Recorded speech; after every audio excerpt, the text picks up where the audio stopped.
Menyaksikan diskusi forum legislasi terkait dengan RUU PDP. Nah, saat ini saya sudah bersama dengan salah satu narasumber yaitu Bapak Niko Siaan, anggota Komisi 1 DPR RI dari fraksi PDI Perjuangan. Nah, Bapak Niko, sebenarnya Pak untuk saat ini, untuk era sekarang saat ini Pak, itu sebenarnya urgensi dari RUU PDP itu seperti apa Pak? Oke, baik.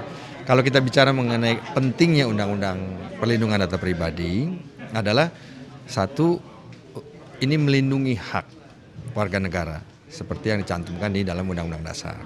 Kemudian yang kedua, ini adalah untuk meningkatkan kepercayaan masyarakat terhadap industri digital. Industri yang terjadi sekarang yang dalam digital, kalau perlindungan data terpenuhi, itu masyarakat menjadi lebih percaya lagi sehingga industri digital akan berjalan lebih baik lagi. Yang ketiga, ini adalah pengaturan mengenai pergerakan data antar negara. Ya, ini kita artinya ini bagian dari internationalism kita. Negara-negara tersebut sudah menganut perlindungan data pribadi dan kemudian sudah mempunyai undang-undangnya.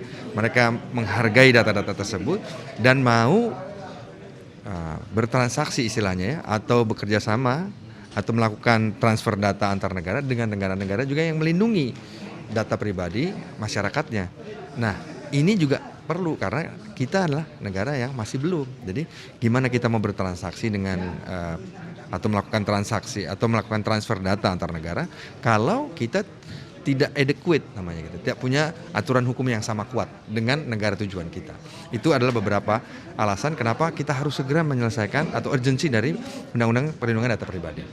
Pak, terkait tadi Bapak juga membahas terkait dengan Indonesia sebagai tuan rumah G20 dan pada agenda tersebut juga membahas terkait transfer data tersebut, Pak. Betul. Nah, sampai saat ini sebenarnya progresnya RUU PDP ini sudah sampai mana, Pak? Ya, kami akan segera duduk karena kemarin waktu mau kita dalami perwakilan pemerintah dalam hal ini Pak Menteri Menkominfo masih ada di Davos.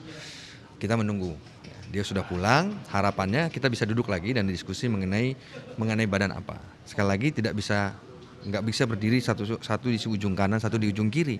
Yang satu maunya hanya di bawah Kominfo, yang satu kita hanya maunya badan independen. Kita bisa ketemu di tengah dan berharap ada turun tangan Pak Presiden untuk menentukan. Karena ini G20 sudah di depan mata, kemudian aturan prolegnas juga sudah ada di depan mata. Jadi kalau tidak selesai Juni ini, kita harus mulai lagi dari nol. Kalau kita mulai dari nol, saya nggak yakin itu akan selesai pada waktunya sebelum G20. Berarti targetnya Juni besok, Pak ya?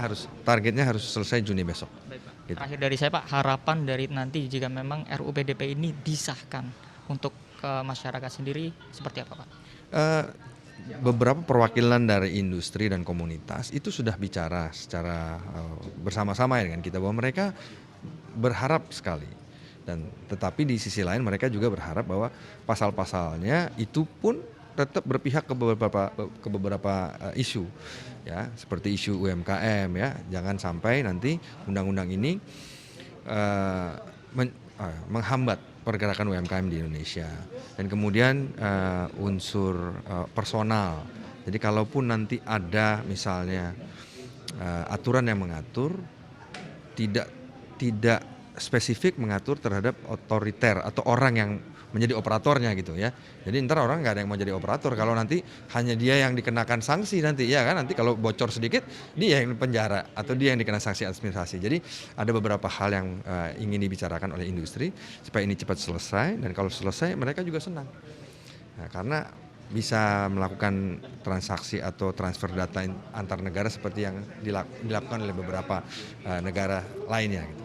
Terima kasih Bapak Niko Siahaan atas waktunya. Sekian pemirsa laporan dari saya langsung dari Media Center DPR RI. Terima kasih telah menyaksikan TVR Parlemen. Sampai jumpa.